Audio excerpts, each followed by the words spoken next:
Bien, buenas tardes a todos. Comenzamos hoy el último tema del curso, que es el español de América. Lo que les voy a ofrecer es una visión general, porque no podemos centrarnos pues en cada una de las variedades, que por tiempo pues es imposible hacerlo. Pero bueno, el curso que viene pues podrán cursar muchos de ustedes la asignatura de Español de América. E igualmente, como ya algunos grupos han trabajado estas variedades, pues con los resultados que se vean en las exposiciones, pues también podrán eh, obtener conocimiento sobre ella. Bien, bueno, lo primero que tenemos que, esto es algo que ya he comentado, lo primero que tenemos que hacer cuando estudiamos el español de América, puesto que es una variedad bastante lejana para nosotros, de esta visión europea, es tener un mapa delante. Es muy importante tener un mapa delante para poder comprender cómo se distribuyen las áreas del español americano a través del espacio, porque principalmente es el punto que hemos tenido de referencia para distribuir las diferentes áreas eh, del mundo hispánico, ¿no? En general. Bien, aquí vemos también otro mapa más amplio, ¿no?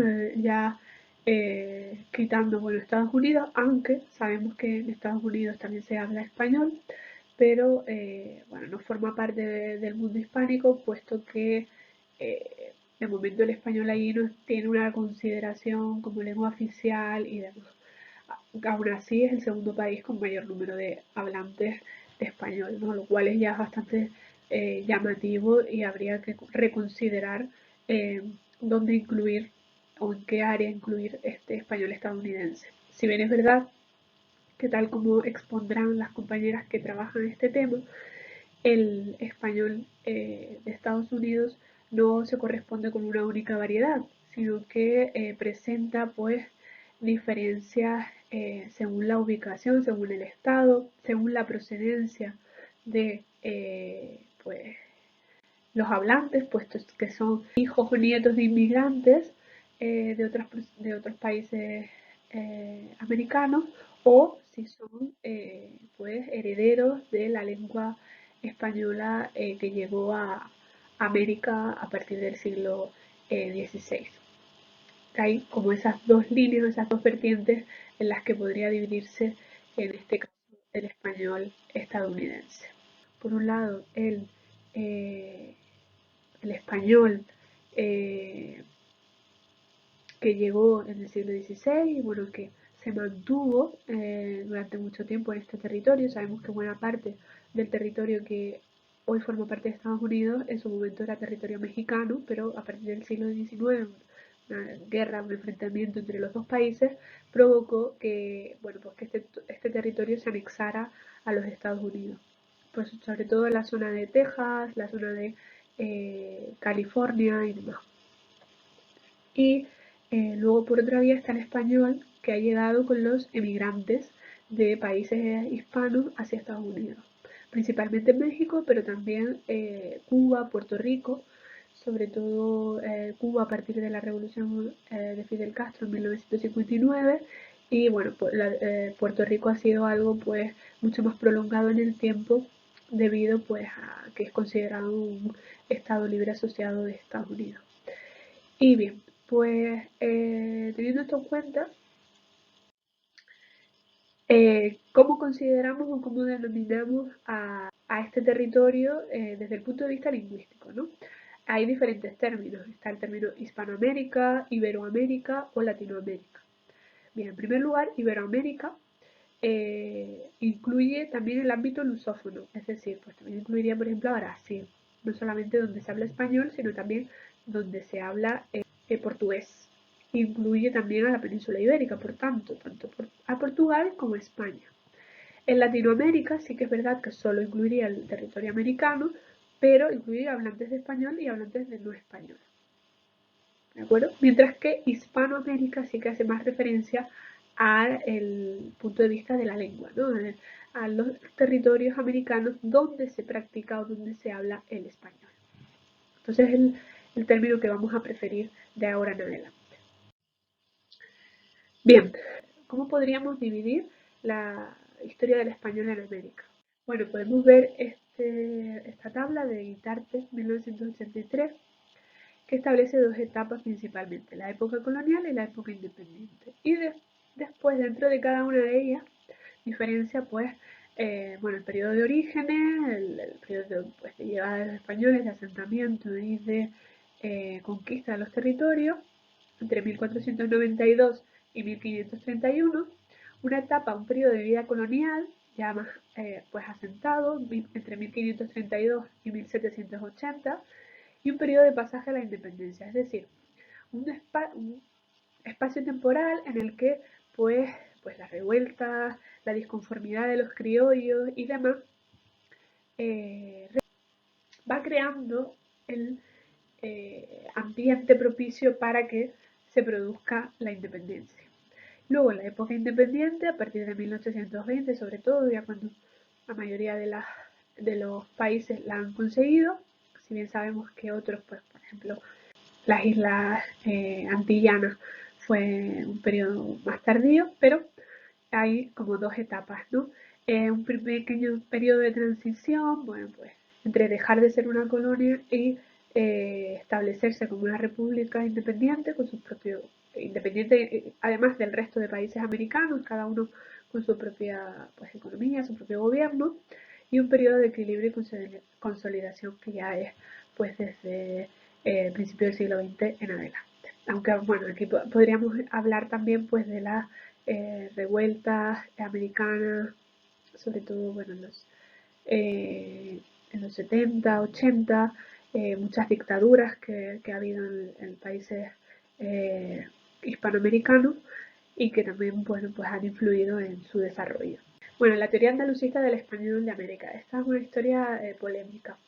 O sea, los que continúen o los que cursen la asignatura del español de América podrán verlo en mayor profundidad, pero esta teoría básicamente, impulsada en primer lugar por Max Leopold Wagner, consistía en determinar que el español llegado a América tenía una base claramente andaluza y él formuló la llamada teoría climatológica, que situaba que bueno, los colonos españoles tendían a asentarse en espacios que tuvieran un clima similar a sus regiones o territorios en España, con lo cual las zonas de la costa, sobre todo americanas, son las que más semejanza presentan a la zona sur española, precisamente por esa relación con respecto al clima. Más adelante, Menéndez Pidal también se apunta a esta teoría andalucista, pero él va un poco más allá, establece o considera que es de mucha influencia el tiempo que previo a la partida hacia América pasan los pobladores de distintos territorios peninsulares en Sevilla, para luego pues llegar hasta América y reproducir allí esta habla andaluza.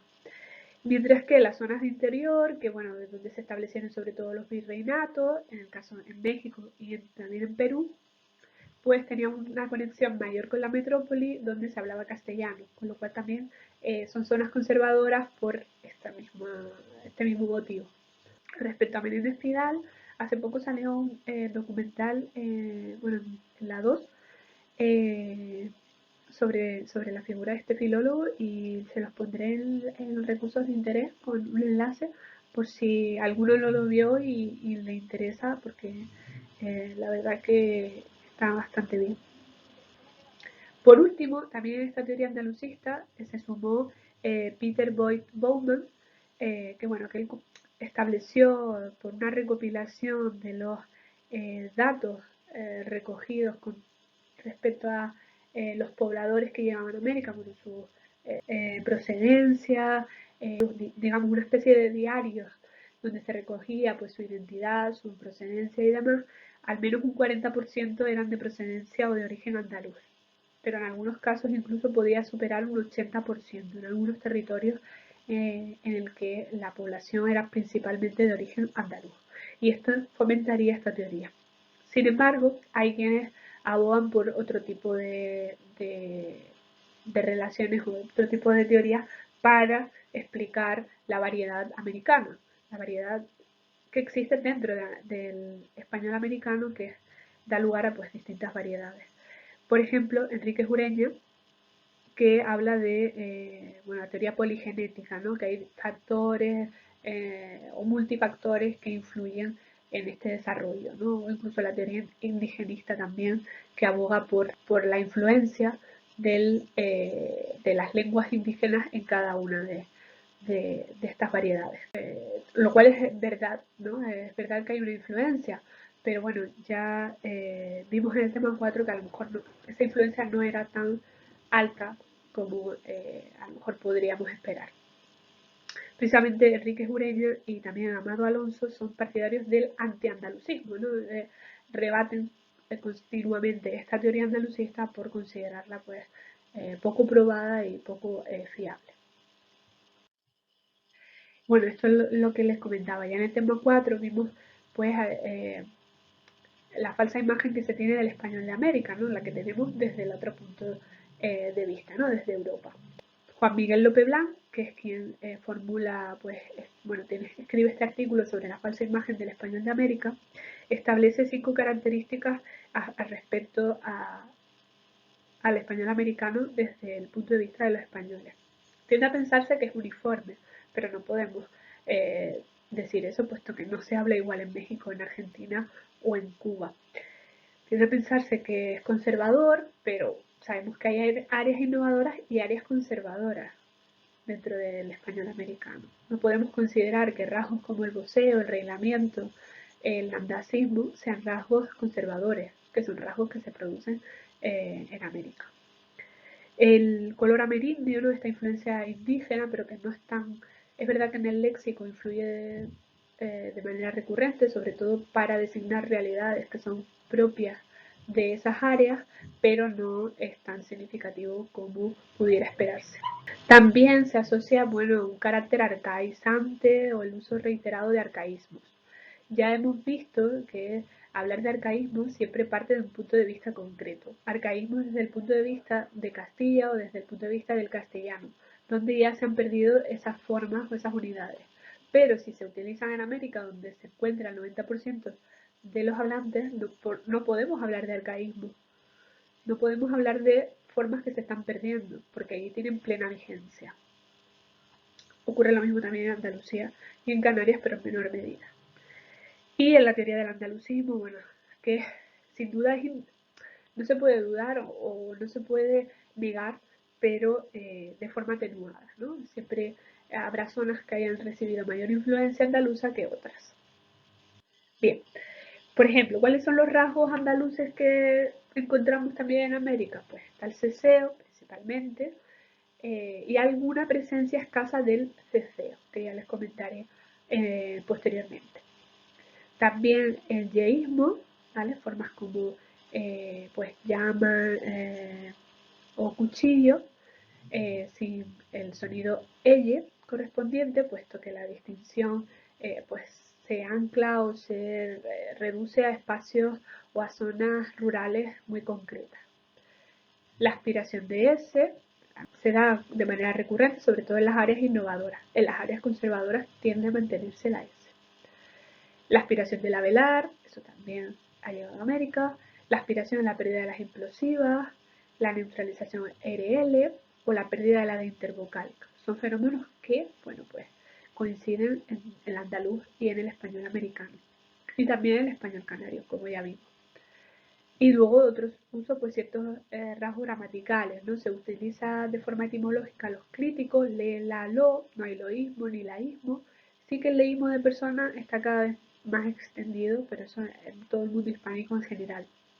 Se utiliza ustedes en el tratamiento familiar y se utilizan morfemas diminutivos en hito, pero también en illo e ico, ¿vale? Aunque hito es el más utilizado, también podemos escuchar los otros dos. Incluso a veces de manera reiterativa, ¿no? Como en ahoritica, ¿no? En lugar de bueno, ahorita y de ahorita surge ahoritica, ¿no? Un doble diminutivo. Y léxicos, bueno, con presencia de andalucismos panhispánicos, rancho, maceta, cursera y algunos pues con lematización indudablemente meridional, ajumado o ajumarse, que se han constituido a partir pues de esta aspiración de la F inicial latina, ¿no? Humo, pues surge ahumado y ahumarse. Y entonces como se mantiene esa interpretación de que esa H corresponde a una aspiración, pues se formulan formas como ajumado o ajumarse.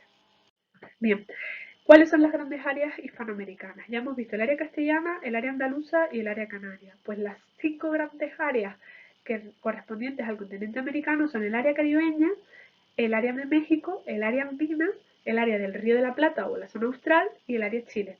Y ahora les comentaré qué zonas abarca cada una. Aquí las he señalado, bueno, están señaladas de alguna forma un poco abrupta, pero para que se hagan una idea. Bien, en primer lugar, el área del español caribeño, que abarca todas aquellas tierras pues, que tienen contacto directo con el mar Caribe, ¿no? Bueno, y con el resto de territorios que lo bañan. Pues a través de los puertos, a través de los comercios, intercambios de mercancía, etcétera. Abarca principalmente las 3 islas antillanas donde se habla español, es decir, Cuba, República Dominicana y Puerto Rico. Pero también incluye las zonas de costa de México y Centroamérica, pues México, Guatemala, El Salvador, Nicaragua, Costa Rica, Panamá y Honduras, la zona costera de Colombia y la gran parte de Venezuela, salvo una pequeña región al oeste del país que se corresponde con el área andina. Esta variedad es innovadora, puesto que pues, tiende a debilitar y a perder ciertos sonidos, especialmente en posición implosiva, pues como la S, a neutralizar la R y la L, etc. Bueno, la zona de influencia del español mexicano centroamericano, pues principalmente abarca la zona de interior de estos países, ¿no? De México y Centroamérica. México, Guatemala, El Salvador, Nicaragua, Costa Rica y Honduras. Panamá se inserta dentro de la región caribeña, por lo tanto no la incluiríamos aquí. Principalmente por las conexiones que ha habido, sobre todo a partir del canal de Panamá, entre los diferentes territorios a través del mar, precisamente caribeño. Esta área es conservadora, ¿de acuerdo? Mantiene y refuerza los sonidos consonánticos y de hecho, bueno, en detrimento de ello, pues muchas veces se debilitan los sonidos vocálicos, ¿no? Tal como ocurre en México, por ejemplo, con las vocales caedizas. Al reforzarse el consonantismo implosivo, pues se debilitan las vocales. En el resto de áreas, pues no ocurre así. El área del español andino, que también es conservadora, digamos que tanto México y como bueno, la zona de México y Centroamérica y la zona andina, pues eran las que tuvieron un contacto directo con la metrópoli durante toda la etapa colonial de estos territorios. En México se estableció el Virreinato de México y en esta zona en Perú el Virreinato de Perú, con lo cual pues tenían una conexión con Castilla mucho más fluida que otros territorios. Abarca, pues como ya les decía, la parte, unos cuantos estados de la parte oeste de Venezuela, prácticamente toda Colombia menos la zona costera, Ecuador, Perú y Bolivia, menos la parte este que se integra dentro de la zona austral. La zona de influencia del español austral, este español del cono sur, que es una zona innovadora, tanto en el aspecto fónico como en el aspecto gramatical. Bueno, sabemos que en esta área pues, se producen sonidos como el reilamiento, esa lluvia, por ejemplo, o también el voceo, con lo cual es un área plenamente innovadora. Abarca el este de Bolivia, Paraguay, Uruguay, Argentina y la zona fronteriza de Argentina y Chile, que se ve influida esta área pues principalmente por el guaraní, ¿no? Sobre todo en la zona de Paraguay, pero bueno, también por el portugués, y durante mucho tiempo estuvo influida por el italiano, por la llegada de migrantes de este país europeo. Y por último, el área del español chileno, que bueno, abarca o se considera una zona distinta, independiente, por las características propias del país. Bueno, este país sabemos que es el más angosto del mundo, el más estrecho, pero muy largo entre sí. Con lo cual las zonas o las regiones, más bien, porque ellos hablan de regiones en las que está dividido el país, pues va a diferenciarse mucho según se encuentren en el norte o en el sur. Santiago, que es la capital, está en la zona central. Ahora voy a marcar aquí para que se vea mejor. Vale, ahí está. Y bueno, la parte que se encuentra al norte, sobre todo Arica, Parinacota, incluso Antofagasta o Atacama, pues son zonas que se ven influidas por el área andina. Y cuanto más al norte, más se va a parecer pues este español al boliviano o al peruano. Va a ser más conservador. Mientras que cuanto más al sur de Chile, pues va a parecerse más a la zona de la Patagonia argentina. Además, en esta zona, bueno, en la zona de la Araucanía, los ríos y los lagos, recibió, como dije antes, influencia alemana durante el siglo XIX. Hubo una importante llegada de alemanes en este tiempo. Y bueno, las infraestructuras, las casas, incluso hay varios museos dedicados a esta población alemana en el país. Y bien, pues sus condiciones físicas, al estar, bueno, pues aislados por la cordillera de los Andes, y además también sus condiciones económicas, políticas y culturales, hacen de él pues una zona independiente o una zona pues más aislada y con unas características diferentes y propias. Y también se considera un área innovadora, ¿de acuerdo? Tienden pues también a debilitar, a reducir su sistema fonológico, y además también pues, y bueno, también hay rastros del voceo en el plano gramatical en esta área. En general, los factores que determinan esta distribución de la que hemos hablado son, por un lado, el contacto con el español hablado en la capital de los virreinatos. Ya les he dicho bueno, que las dos zonas conservadoras, que son la zona México-Centroamericana y la zona andina, pues fueron las que tenían ese contacto completo con la metrópoli, con Castilla, durante la época colonial. Los rasgos de los colonos españoles llegados allí, bueno, esto por ejemplo se aprecia muy bien en el español caribeño, donde se trasladaron pues muchos colonos llegados de Andalucía y Canarias, y también la influencia de las lenguas de sustrato de cada territorio.